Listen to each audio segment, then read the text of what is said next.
So yes, without wasting too much time, I heard today, I read a study which said the effect of 1 cup of coffee, the caffeine it has in it, lasts for about 2 hours and 13 minutes. I guess 1 hour and 15 has been gone after the refreshment break, so I won't keep you occupied for more than 58 minutes, that's a promise.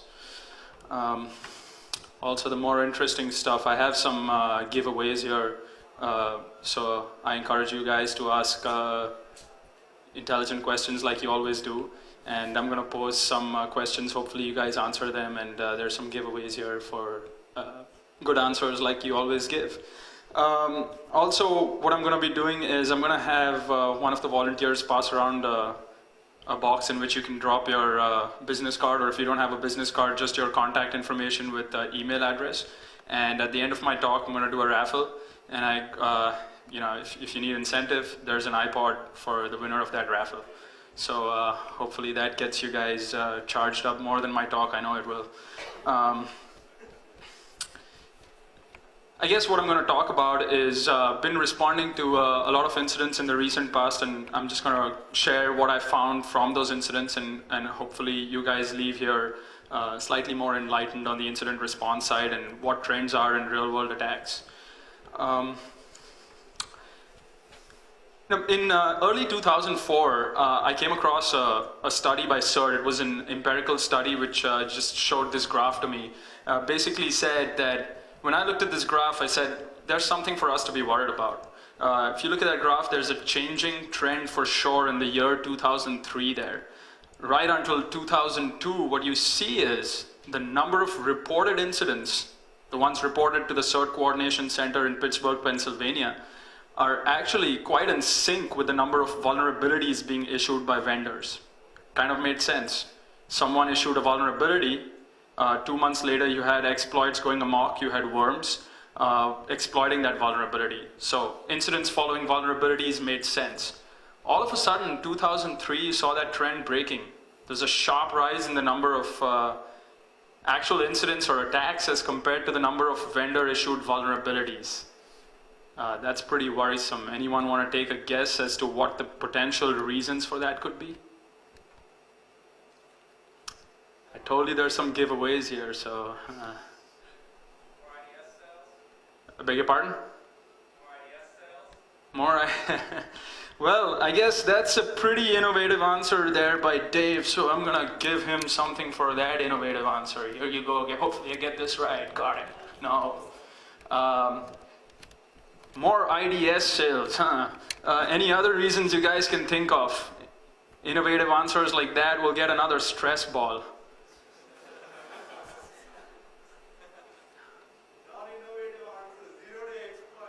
Ah, that's a great answer. Well, for that one, what I'm going to have to give you is a very unique t-shirt. So, the reason I say this t-shirt is unique, because it's a frequent flyer t-shirt.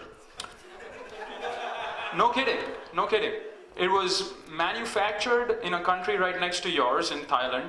It was imported into the United States, so it flew 10,000 miles, half across the globe. And then I bought it there, and I flew it back 10,000 miles. So it's a frequent flyer t-shirt. I'm going to leave it here, you can pick it up. Novelty. Any other reasons? So what Nish said there was 0-day attacks. What he meant by that is attacks are exploiting vulnerabilities before vendors knew about them or before vendors actually issued advisories for them. So obviously that's going to break the correlation between someone actually coming out and they're saying, hey, there's a vulnerability in blah, blah, blah service, in blah, blah, blah operating system manufactured in Redmond. So 0-day attacks definitely contributed to that sharp rise. Anything else anyone can think of? Come on, guys. You guys, I know the caffeine should still be working. Yes. Automated attacks, absolutely. That kind of ties back to what Dave was talking about. Self-propagating worms is definitely on the rise, and we've been seeing that a lot of incidents. For example, going back to what he said, and I'll give you your giveaway for that. I won't forget that one. In February of this year, I was responding to an incident where the client was actually hacked by an attack that exploited the BrightStore ArcServe backup service buffer overflow. What was interesting was the vulnerability was released on a certain day. I believe it was the 19th of February of this year, and I was actually at the client side responding to a worm exploiting that vulnerability on the 21st of February. Believe it or not, 2 days later, there was a worm running amok at a web hosting provider in the United States. And actually, I was pretty grateful that it was a known vulnerability. We've been responding to incidents where, like Nish brought up the issue, there's 0-day attacks, so you don't even know what you're going up against when you're in there. Whoa, yeah, I'm bad at it, sorry.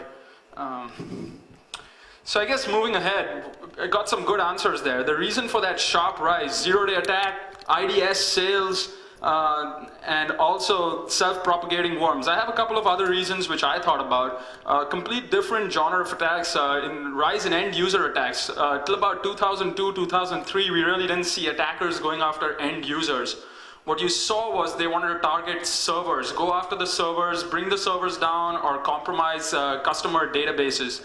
Now attackers are actually going after end users, and I'm going to actually talk through a couple of case studies which I've responded to in the real world, which have actually been attacks against end users.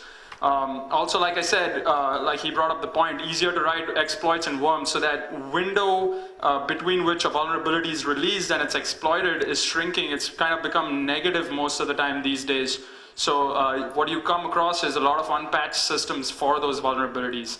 And obviously, not to forget, attacks against custom web applications, they don't really rely on any vendor-issued vulnerabilities. There are SQL injection attacks, cross-site scripting attacks that go against custom web applications. But like I said, through this talk, I'm going to focus on incidents that I responded to targeting end users. So just to repeat why we're here is because attackers are changing the way they operate, and end users are at higher risk, and it's become a finger-pointing game at this point. For example, users of banking applications are these attacks from hitting us. So case number one that I'm going to go through is a pretty sad story of a woman who lost a lot of money. In May of 2004, we were actually contracted by a district attorney in the United States to support the case of a woman who had lost, in 3 different transactions, $50,000 transferred potentially out of her online banking account. It started off with $20,000 gone. She notified the bank of those funds being gone. Guess what the bank did? The bank said, hey, we need to change your credentials. Seems like someone got a hold of your credentials. Next day, another $20,000 gone. That's after her credentials had been changed. At this point, she filed a civil complaint against the bank and said, I've lost $40,000. I need the bank to pay me back. Well, that was not going to happen, but instead what was going to happen was the bank was going to spend $150,000 on scrubbing the network to prove that they were clean. And in the meantime, that poor lady lost another $10,000. So $50,000 were gone in 3 days from that lady's online banking account. Obviously, the bank came out clean saying it's not really us, so how could on the end user's PC? So my prime suspect there was on scrubbing the network to prove that they were clean. And in the meantime, that poor lady lost another $10,000. So $50,000 were gone in 3 days from that lady's online banking account. Obviously, the bank came out clean saying it's not really us, so how could the victim lose her credentials? Obviously, we thought that it was an end user attack, and we requested that we perform a forensics analysis on the end user's PC. So my prime suspect there was the web browser, Internet Explorer. I beg your pardon, Explorer. At this time in 2004, when this incident occurred, it had over 190 vulnerabilities that could be remotely exploited to gain privileged access. So obviously it was the prime suspect of this attack, and this lady did use this particular browser. Also, given the fact that the source code leaked out for Windows, I suspect there's a lot of zero-day issues out there which a lot of people don't even know about. So, as usual, what you can see there is the actual photograph of this woman's PC. and just haven't put it up there for fun. The reason it's up there is because what we normally do as a part of standard forensic procedure is write details about serial numbers, hard drive type, etc. on a piece of paper like you see there, and actually photograph it. So in case we're dealing with an incident that's affected over 100 machines, we know at least from the photograph which machine was what. I work with a bunch of guys who suffer from amnesia, so we need to do that. Also, here's just a little bit from our standard forensics procedures which have changed in the recent past, and actually point number 2 there is determine if the user of the personal computer was a victim of any online scams. This was not a part of standard forensic procedures about 3 years ago, and now it's definitely suspect number 1. First thing we want to look at is, was it a Trojan, was it an online scam, was she a victim of phishing attacks, farming attacks, etc. That's become part of standard procedures. That's a hard drive. So basically when we started analyzing her hard disk, what we had in mind was just a target date as a clue. We knew about when she had actually lost those credentials, and that was pretty much it. So we started off with that target day and time, and we started looking at her system. Now, for those of you who've ever performed any sort of forensic analysis in a computer system, you know for a fact that the first, I would say a couple of hours are what we call the gel-in phase. Just try to get an understanding of what's sitting out there on the file system, get a better understanding of the whole system. It's not really looking for specifics at that point. And once you kind of get familiar with what's out there, then you start looking for specifics. This case was a bit of an anomaly, and a good anomaly. What happened was, within the first 5 minutes of that gel-in phase, what we observed was a pretty weird-looking file as by its name. We saw a file there called sdsini.ini, and what we had done at that point was just sorted by the date on which the hack had occurred potentially, which was in May 2004, started going backwards, looking through the file creation times in May and in April. And then we came across this file. Now, I don't know if you guys have heard of a file named like that, but I never saw a file called ini.ini in my life. So obviously that kind of got us thinking, and we wanted to have a closer look at this file.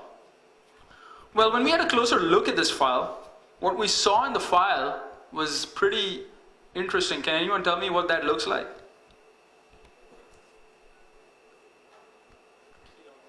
Well, it's up there. It's a file that contained keystroke logs. What is also interesting, if you see the last line there, that was actually what the lady was typing in on Messenger. I've just gone online and noted that $10,000 has been removed from my, for sake of anonymity, we removed the name of the bank account. So this was the actual keystroke log file, except that I've kind of masked the identity of the victim so that you really don't realize. Now, I had a quick question here. Can anyone tell me what the MC in there stands for? I heard a MasterCard. That was my first answer. Yes, you know, like they say, fools seldom differ. Just kidding. No, it's not actually MasterCard. And I seriously thought that was MasterCard myself to start with, but beg your pardon? Mouse click, fantastic answer, and I think you get a book for that one. I told you it was pretty easy to get things here, right? So you guys need to speak up. So that's actually MC, are the mouse clicks that were being captured as well. We started looking at the file. Now, what we realized was, where did we find this file? This file, it was interesting. It was actually found in the Microsoft System Restore Point. Does anyone know what the Microsoft System Restore Point is? It restores your system to the point, certain point of date where it's... Right, it basically, he's getting greedy to a known state, so it takes a snapshot of your system periodically. And normal forensics procedures, for most forensics examiners, they don't really look at the Microsoft System Restore Points. But we found this weirdly named file, the ini.ini file, sitting in the Microsoft System Restore Points. It was interesting because the reason it got restored in there was because it was named a .ini file, and Windows thought it was a system file which needed to be created a snapshot of, so it backed up the file. Else we wouldn't have actually seen this file, because what we found was, obviously this slide just shows you that if you were to go into your system volume information and double click on it, it's not going to let you do that. It's going to say access denied. But when we created a forensically sound image using a tool like Encase, you can pretty much go to any directory, and this is the exact directory we went to. Now, being named a .ini file, the file was being backed up, and to our surprise, we actually found about 25 instances of this file in the system restore points. So that kind of told us this had been going on for a while. The hackers had been on the system, had got their keystroke log captures going for a while. These 25 files were about 400 pages of keystroke logs in there. And I'll get into a little more details as to how these keystroke logs were being generated. It was a pretty interesting scenario. So going to how the exploit occurred, we were still scratching our heads, trying to figure out what happened. And believe it or not, this is probably the first time in the careers of everyone at my organization that Dr. Watson helped us. Dr. Watson helped us. Can you believe that? What we found in Dr. Watson was an access violation, and for those of you in the Unix world, that's more like a segmentation fault in your world. So we saw an access violation in the Dr. Watson logs. What we also found was that the file was last written to on the 27th of May at about 8:47 a.m., which was around the time frame when the lady observed that her credentials were gone. Of some help for a change. We also, like I said, an access violation is just like a segmentation fault. We looked at the user.dump, which corresponds to the Dr. Watson logs and actually dumps memory at that point. What we found in there was a mail server, a web-based email server was being accessed at the time of this access violation, and that's what the user dump recorded. It was this particular web-based email site. So now we kind of had a clue as to there was some hanky-panky related to this web-based email site. We looked around the system, tried to identify if there were any potential Trojans, could not identify anything. The only clues that we found on the system were the SDS ini.ini files, like I said, about 25 instances of that. So the next step basically for us was to create a VMware session and to actually go to this website to see what got downloaded on our systems. Obviously, we were running tools like Regmon, FileMon, and some other analysis tools. To our surprise, what we found was that the web page itself had been infected. It had an iframe on it of 0 height. Does anyone know what an iframe is? Any web developers, HTML kind of guys here? iframe? Beg your pardon? Yeah, it's an inline frame. So an iframe is an inline frame. What we found was, looking up the source code of the page, it had a 0 height inline frame. What that meant was the inline frame was not going to show up when you actually went to this site. But what it did was, it pointed you to a malicious website where there was this malicious executable sitting that got downloaded on your system. And if your Internet Explorer was vulnerable to that particular vulnerability that it tried to exploit, it would exploit it and do certain bad things, which, again, when we started performing a black box analysis, and the reason we did black box and not a whole analysis, it was AS Packard executable, and given the time constraints imposed on us during this investigation, we thought we'd get the best bang for our buck by performing a black box analysis. We performed a black box analysis. We got a fair understanding of what this executable was doing. It was definitely capturing keystrokes, we knew that, but what it was doing was capturing keystrokes specific to financial institutions only. So if I entered keystrokes and actually Messenger, those were the two things it was going after. I don't know why they were going after Messenger, but they were going after that. So there were targeted keystrokes being logged. It was actually removing its executable components periodically. It was removing anything that it created in the registry in Slack space. But again, in AS Packard, it wasn't of much help to see certain fragments, that to Packard fragments in Slack space. So we thought at this point, maybe we've understood only 10%, but we kind of knew who the culprit was for this attack. It was this website, and this lady did have an email account on this website. So she went to this website, downloaded this executable unknowingly, it executed on her machine, captured keystrokes, and actually what I forgot to mention, it had a built-in SMTP server that periodically sent out her keystroke logs to a mail server outside of the United States. So pretty neat little utility. I wish I could hand it out to you guys to play around with. And just thought, before I move on from this case, just throw some light on what a popular antivirus vendor had to say. A popular antivirus vendor actually classified this as the multi-dropper Trojan. If you look at the risk rating there, it's pretty interesting. It said for end users or corporate users, it's a low risk rating. I don't see how a Trojan that could potentially steal thousands of dollars from someone's account could be a low risk Trojan, but that was what was assigned to it. So the point I was trying to put across with this is antivirus is not a panacea. It's not a cure-all. We have to look beyond antivirus. We have to be more aware of what's going on out there and different ways attackers are using to exploit end users.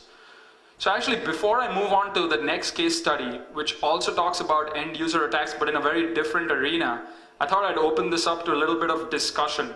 Of late, there's been, like I said, a big finger-pointing game, and the banks seem to be saying, we're doing our part. End users say, you cannot expect me to know that stuff.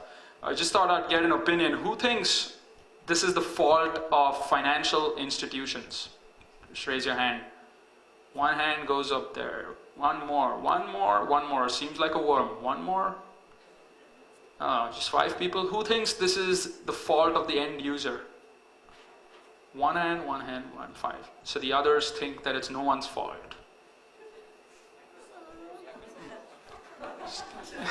I didn't want to say it, you said it. Yeah, so others are, it's the vendor's fault. And I guess everyone is right in a certain way. It being the vendor's fault, you can do little about it other than not use that particular software. But how do you educate, users like, I won't be sexist here. A lot of people say, oh, my mom's on the internet, or grandmama, and try to explain to them, hey, you need to download Mozilla, Thunderbird, or something else. It's kind of imagining the magnitude. I think banks definitely need to take the initiative, as they're the ones who understand the threats more than these kind of end users, not you guys, but more my granddad type of end users. They need to kind of point end users to facts about what unpatched browsers can do, how dangerous they can be, things of that nature. There needs to be more awareness coming from their front. And actually, what I've been seeing, at least some of the financial institutions that I've worked with in the United States, they are taking some pretty good measures. For example, E-Trade now hands out RSA Secure ID tokens to anyone who has more than $50,000 in their brokerage account. But that's for free. If you don't have that kind of amount, which a lot of people don't have, including myself, you got to pay $25 for that, which I think is a fair trade-off. If you educate the user, charge them $25 for security, I think it's quite worth it. There's some other two-factor authentication kind of solutions out there. Now hands out RSA Secure ID tokens to anyone who has more than $50,000 in their brokerage account. But that's for free. If you don't have that kind of amount, which a lot of people don't have, including myself, you got to pay $25 for that, which I think is a fair trade-off. If you educate the user, charge them $25 for security, I think it's quite worth it. There's some other two-factor authentication kind of solutions out there which banks are incorporating. Recently also I saw that ING in the US has neat, because then the keystroke lock in this case would just be MC, MC, MC, MC, and you really won't have the PIN in there. So I think there are, the role is being played by financial institutions, and also end users need to play their roles. Is there a question? No? Yeah. So I'll just move on to the next case so I can keep up to my 58-minute promise. This was another case I dealt with in the recent past, and it was an interesting one.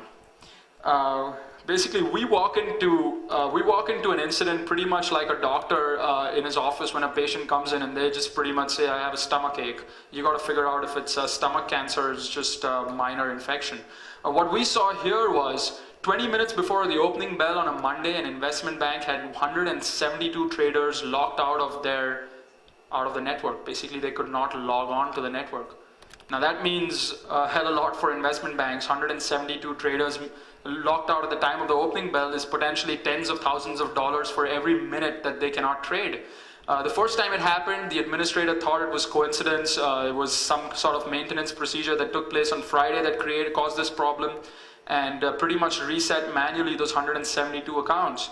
The incident occurred 2 weeks later. At this point, they did realize it's a potential security breach and rightly called in, I guess, incident responders. Being brought into this, I kind of, the first place I start off with is the network, and I said, if you have any network logs, unfortunately in this case, they did have net flow there, so network logs did exist.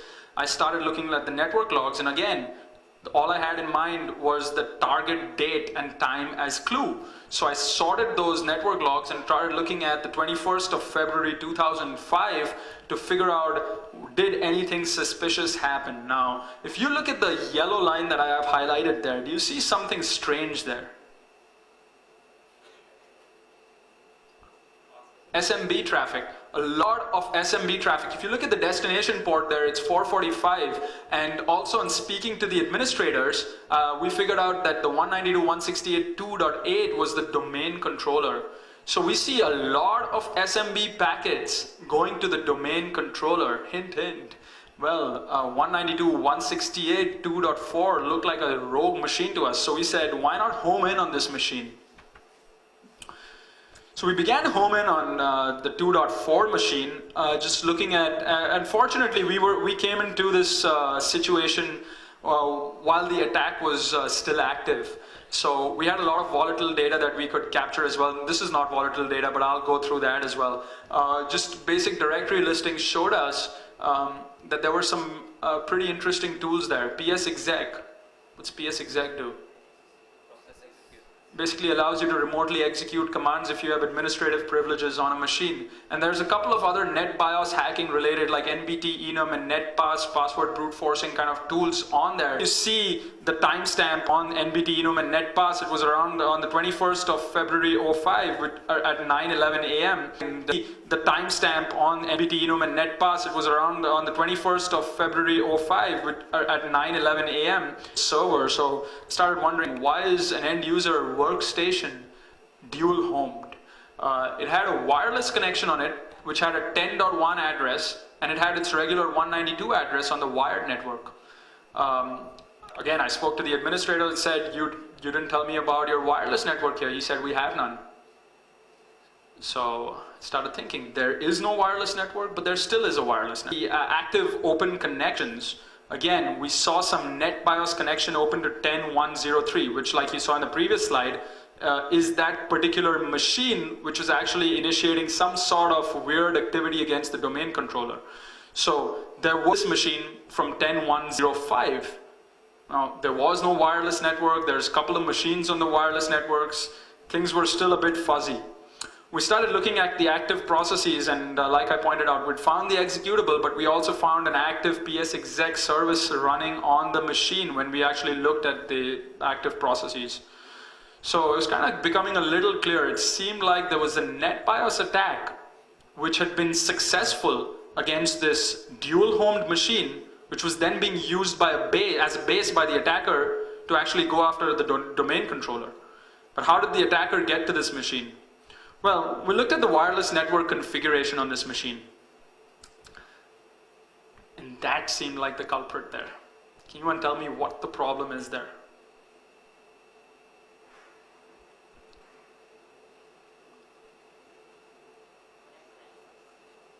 Did I hear something?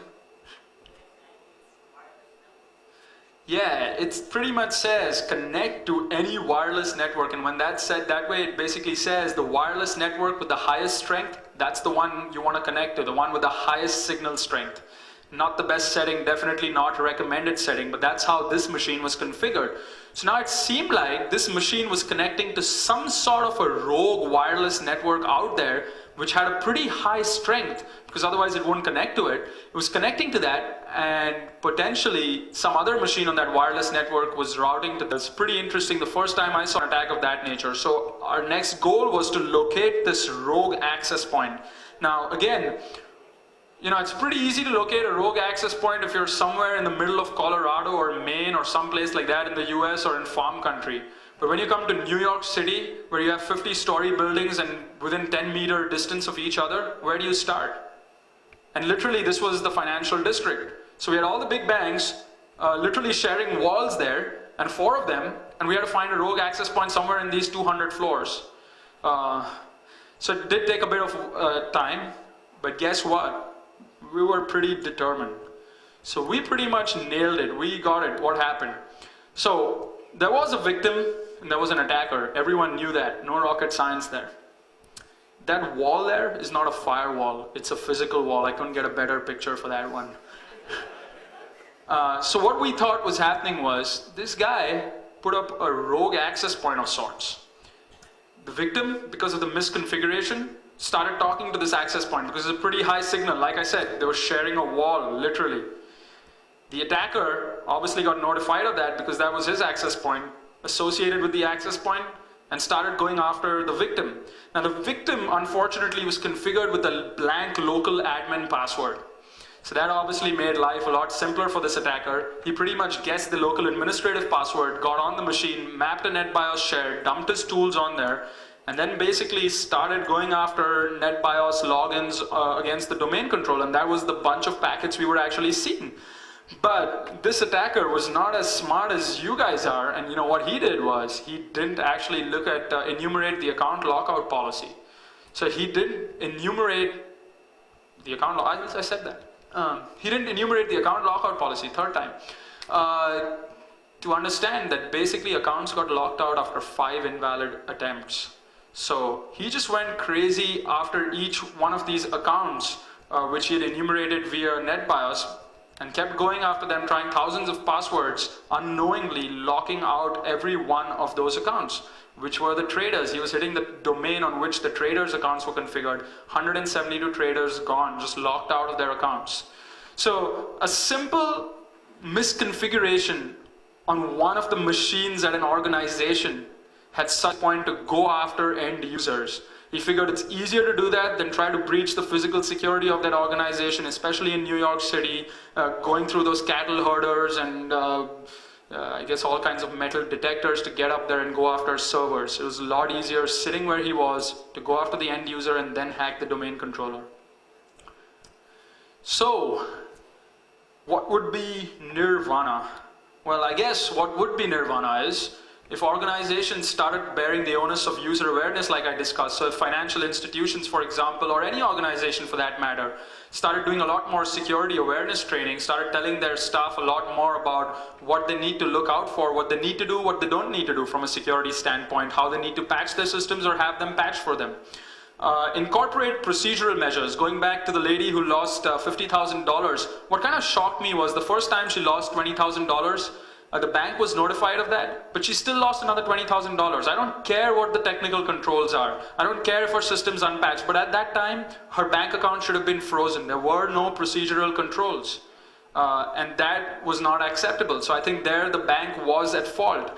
Now, when I talk about this case in the US again, I often get asked, but what about regulations? For example, California SB 1386 requires the bank, if it has branches in California, to actually come out and say customer data has been compromised, or GLIBA or any of those financial related regulatory bodies have created these regulations. Guess what? Unfortunately for this lady, this bank was, like they say, in the Caribbean, man. So they were not under any of those regulations. No procedural controls. They were pointing the finger back at this poor lady who had no clue about how to patch systems and what needs to be done to prevent Trojans from getting on your machine. When I spoke to her, she said, well, I got antivirus running on there. Well, you saw what the antivirus guy said. This is no risk to you. It's just $50,000, no big deal. Also, organizations, often I get into debates with administrators who say there's no need to block outbound traffic.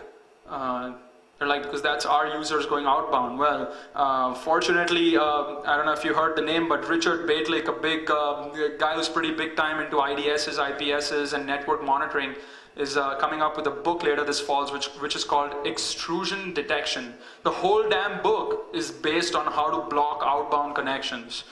So hopefully that gets through the thick skin of those administrators and they start looking into blocking outbound connections randomly. As far as end users are concerned, obviously, if they're aware of the threats, they do a lot better being secure. If they keep their systems patched, I know sometimes it's kind of ridiculous even to expect that of users. But importantly, don't browse the internet as administrator, because that kind of solves a few of the issues. From Tony's talk yesterday, Tony Shore, that is, it seemed like they're implementing some sort of privilege restriction in IE7, which is definitely, I think, something that had been required for a while. So they're basically taking care of that for you in IE7. So, if all that's not enough, then let's add one more thing, and all that, and I'll be a retired millionaire in the Bahamas. Yeah, that'd be cool too. That was pretty much all I had. I'd be happy to take any questions that you guys have. I know you guys want to get to the iPod raffle, but questions? Who said that? Does that look like me? Ah, damn. Shit. Regarding that rogue access point. Oh, okay, not the photo, the rogue access point. Yeah, okay.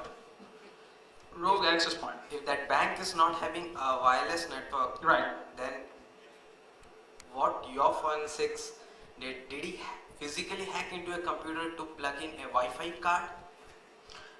His laptop was pretty much like my laptop, which had inbuilt wireless onto it, which was enabled by default. I thought it was a desktop. More importantly, it was a traveling laptop, so it made it even more fun. If it picked up a virus at home, it came to the bank. I guess like they say, Salamat Tinggal, if I got that right.